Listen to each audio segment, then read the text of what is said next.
AIDS వ్యాధి పట్ల అవగాహన కలిగి ఉందాం, మహమ్మారిని తరిమి కొడదాం అనే నినాదంతో ప్రపంచ ఎయిడ్స్ నివారణ దినోత్సవ సందర్భంగా పిఠాపురం పట్టణంలో ప్రభుత్వ హాస్పిటల్ సిబ్బంది, ప్రభుత్వ జూనియర్ కాలేజీ విద్యార్థులతో ర్యాలీ జరిగింది. కార్యక్రమానికి ముఖ్య అతిథిగా జిల్లా జడ్జి విజయ కామేశ్వరి పాల్గొన్నారు.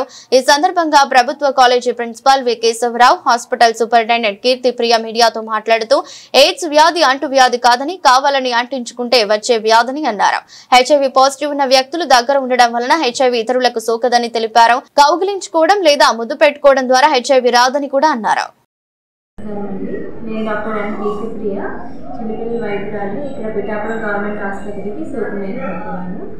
ఈరోజు మన హాస్పిటల్లో వరల్డ్ ఎయిడ్స్ డే గురించి సంబంధించి ప్రోగ్రామ్ జరుగుతున్నది. డిసెంబర్ 1 ప్రతి సంవత్సరం కూడా వరల్డ్ ఎయిడ్స్ డేగా సెలబ్రేట్ చేసుకుంటాము.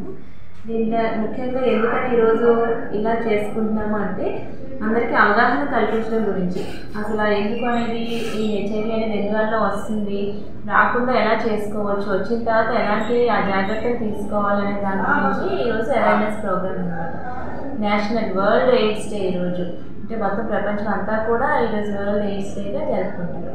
అసలు ఏదైనా కానీ డిసీజ్ అనేది రాకుండా అరికట్టడమే, prevention is better than cure. రాకుండా అరికట్టడానికే మనం చూడాలి. అంటే ఎలాగా అంటే ఇప్పుడు వెంటనే మనకి ఏదైనా జ్వరం కానీ ఏదైనా చిన్న ఇబ్బంది వచ్చిన వెంటనే కూడా బయట కాకుండా డాక్టర్ గారి దగ్గరికి వెళ్ళి చూపించుకొని పరీక్షలు చేయించుకోవడం మంచిది. ముందు మన ఇంట్లో తగు జాగ్రత్తలు తీసుకోవాలి.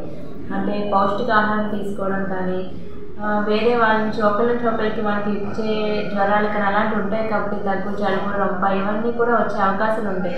ఇంట్లో జాగ్రత్త తీసుకోవాలి. చల్లగాల్లో తిరగకూడదు, వేడి నీళ్ళు తీసుకోవాలి. అలాగే ఏ ఇబ్బంది వచ్చినా కానీ వెంటనే దగ్గరున్న డాక్టర్ గారి దగ్గరికి వెళ్ళి చూపించి పరీక్షలు చేయించుకోవాలి. మనకి ఏమైనా డౌట్ ఉంది, ఇంకా ముఖ్యంగా ఇంట్లో ఎవరికైనా హెచ్ఐవి ఇలాంటివి ఉన్నాయి అంటే కనుక ఇంట్లో ఉండే వాళ్ళకి కొంచెం ఇమ్యూనిటీ అనేది, రోగ నిరోధక శక్తి తక్కువగా ఉంటుంది కాబట్టి వెంటనే కూడా దానికి అన్ని హాస్పిటల్లో కూడా దగ్గర గవర్నమెంట్ హాస్పిటల్ అన్నింటిలోనూ అందుబాటులో ఉన్నాయి. మనకి హెచ్ఐవి సంబంధించినవి కాదు మిగతా అన్నిటికీ టీవీ సంబంధించినవి పరీక్షలు ఉన్నాయి. సో ఆ పరీక్షలు తొందరగా చేయించుకొని ట్రీట్మెంట్ తొందరగా తీసుకోవడం మంచిదని నేను చెప్తున్నాను.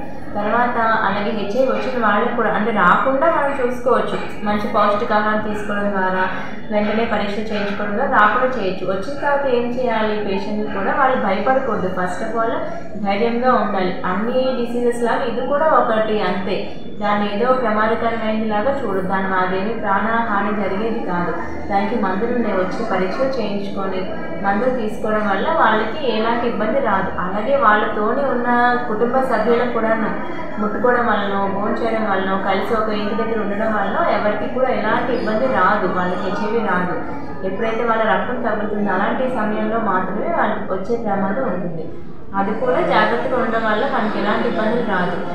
తర్వాత వచ్చిన తర్వాత మందులు తప్పకుండా మందులు వేసుకోవాలి. భయపడుతూ అమ్మ బయటకే చెప్తే ఏదైనా. ప్రభుత్వ జూనియర్ కళాశాల ఆర్ఆర్బిహెచ్ఆర్ విద్యార్థులు మరియు principal myself Keshava Rao, NSS programme అధికారులు శ్రీ కాశీ విశ్వనాథం, శ్రీ శోభన్ బాబు, శ్రీ ఈజే డేనియల్ మరియు ఇతర అధ్యాపక మిత్రులు ర్యాలీగా ప్రపంచ ఎయిడ్స్ నివారణ దినోత్సవానికి ప్రతీకగా ప్లే కార్డులతో స్లోగన్స్ ఇస్తూ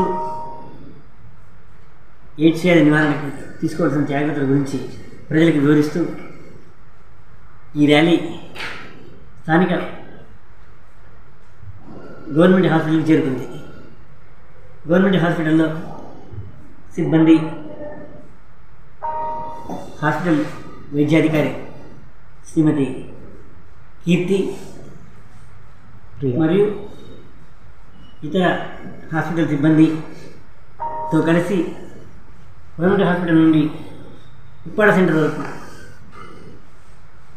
ఘనంగా ఎయిడ్స్ ర్యాలీ నిర్వహించడం జరిగింది. ఈ ఎయిడ్స్ వ్యాధి ర్యాలీలో భాగంగా ఎయిడ్స్ వ్యాధి హెచ్ఐవి అనే రోగకారక వైరస్ ద్వారా మానవ శరీరంలోకి ప్రవేశిస్తుందని, ఎయిడ్స్ వ్యాధికి నివారణ ఒకటే మార్గం, ఎయిడ్స్ వ్యాధికి మందు లేదు, ఎయిడ్స్ వ్యాధి అంటువ్యాధి కాదు, అంటించుకునే వ్యాధి అని పిల్లలకు పెద్దలకు కూడా అవగాహన కలిగించడం జరిగింది. ఎయిడ్స్ వ్యాధి ఎలా వస్తుందంటే పరీక్ష చేయకుండా ఒకరి రక్తాన్ని, ఎయిడ్స్ వ్యాధిగ్రస్తుడి రక్తాన్ని ఆపరేషన్ సందర్భంలో కానీ, యాక్సిడెంట్ జరిగినప్పుడు కానీ వేరే వాళ్ళకి ఇచ్చినప్పుడు ఎయిడ్స్ వచ్చే అవకాశం ఉంది. అదేవిధంగా పరీక్ష చేయకుండా ఆపరేషన్స్ టైంలో కూడా ఎయిడ్స్ వ్యాధిగ్రస్తులు రక్తాన్ని ఎక్కించినట్టయితే ఎయిడ్స్ వ్యాధి వచ్చే అవకాశం ఉంది.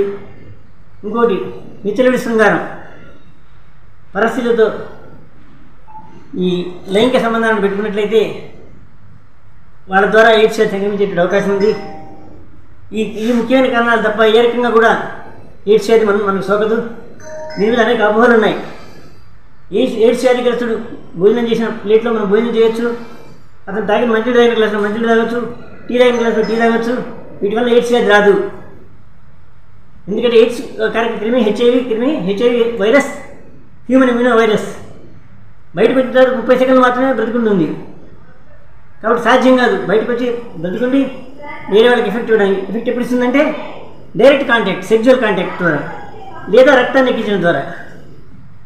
ఈ 2 కారణాల వల్లనే అందుకని ఎయిడ్స్ వ్యాధిని అంటువ్యాధి కాదంటే మనం అంటించుకునే వ్యాధి. మనుషులంతా కూడా సమైక్య భావనతో మంచి అలవాటుతో మన భారతీయ ఔన్నత్యంతో కుటుంబ జీవితాన్ని సక్రమంగా గడుపుతూ పరిస్థితులతో పరపురుషులతో లైంగిక సంబంధాలు పెట్టుకున్నట్లయితే ఎయిడ్స్ వ్యాధిని ఈ సమాజానికి పారదోడడం, తరిమివేయడం చాలా ఈజీ. ఈ ప్రజలంతా ఈ విషయాన్ని గ్రహించి సంపూర్ణ ఆరోగ్యవంతమైన సమాజాన్ని సృష్టించడానికి తమ వంతు సత్ప్రవర్తనతో ముందుకు వెళ్ళాలని ఈ ఎయిడ్స్ నివారణ ప్రపంచ ఎయిడ్స్ నివారణ దినోత్సవం సందర్భంగా ప్రజలందరికీ వెలుగెత్తి చాటడం జరిగింది. అదేవిధంగా ఎయిడ్స్ వ్యాధి వల్ల వచ్చేటువంటి అనర్థాన్ని తెలియజేస్తూ నేను స్వయంగా రాసినటువంటి గేయాన్ని కూడా పాడి వినిపించడం జరిగింది. ఎయిడ్స్ బారి పడకోయి సోదరా, నీవు ఎల్లకాలం ఉండాలి సోదరా. ఎయిడ్స్ బారి పడకోయి సోదరి, నీవు సుఖశాంతితో వర్ధిల్లు సోదరి.